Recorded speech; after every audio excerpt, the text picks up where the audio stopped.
शिक्षकांना व माझ्या सर्व मित्रमैत्रिणींना माझा नमस्कार. माझ्या गोष्टीचे नाव आहे मोबाईलचे वेळ. सर्वप्रथम मला सांगा, कोण कोण जेवताना मोबाईल पाहतं? हात वर करा. मी तुमच्यासारखा होतो, पण मी ही वाईट सवय सोडली, कारण माझ्या आईने मला रमेशची गोष्ट सांगितली. तीच गोष्ट मी तुम्हाला सांगतो. मित्रांनो, रमेश नावाचा एक छोटा मुलगा होता. त्याला एक बहीण होती.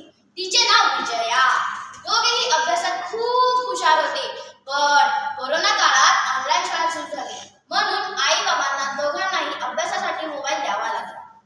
ताई विजया फक्त अभ्यासासाठी मोबाईलचा वापर करत असे, पण रमेशला मोबाईलचे वेड लागले. हळूहळू तो मोबाईलवरती गेम्स खेळू लागला. युट्यूबवरील रील्स पाहण्यात दंग होऊन जाईल. कोरोना काळ संपताच शाळा परत सुरू झाली, म्हणून आई बाबांनी दोघांनाही मोबाईल देणे बंद केले. मोबाईल न मिळाल्यामुळे व गेम्स न खेळल्यामुळे रमेश अस्वस्थ व्हायचा. तो आई बाबांजवळ हट्ट धरू लागला. मोबाईल दिले नाही तर जेवणार नाही, अभ्यास करणार नाही. शेवटी त्याच्या या कटकटीला कंटाळून बाबा त्याला मोबाईल देत असत.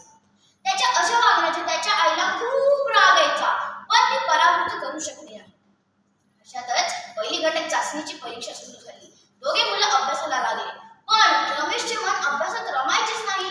त्याचे लक्ष नेहमी मोबाईल मध्ये असायचे. काही दिवसात एकेका पेपरचे मार्क पडू लागले.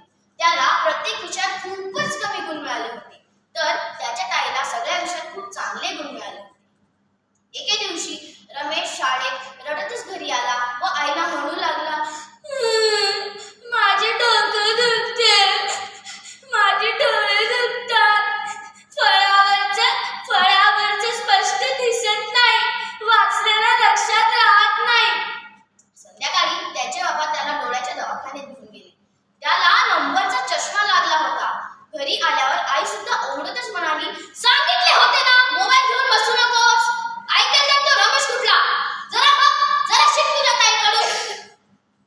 त्याच्या ताईला यावर्षी वक्तृत्व स्पर्धेत व गायन स्पर्धेत प्रथम क्रमांक मिळाला होता. हे पाहून रमेशला रडू आले. नाही नाही नाही, त्याच्या ताईला बक्षीस मिळाले म्हणून नाही, तर मला का नाही मिळाले?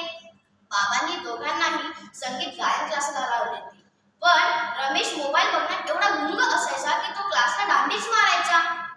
मग बाबांनी त्याला जवळ घेऊन समजावत म्हणाले, हे बघ, तुझी ताई मोबाईलवर नाही तर मैदानावर खेळायला जाते, म्हणून तिची भूक वाटते, म्हणून ती घरी आल्यावर घरातले बनवलेले जेवण जेवते मोबाईल शिवाय.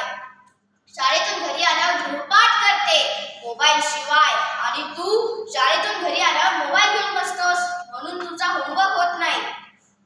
तू पण मोबाईल बघ. मी असं नाही बोलत की तू मोबाईल नको बघू. तुझी ताई पण बघते, पण कशासाठी? तर विज्ञानाचे प्रोजेक्ट कसे बनवायचे त्याच्यासाठी.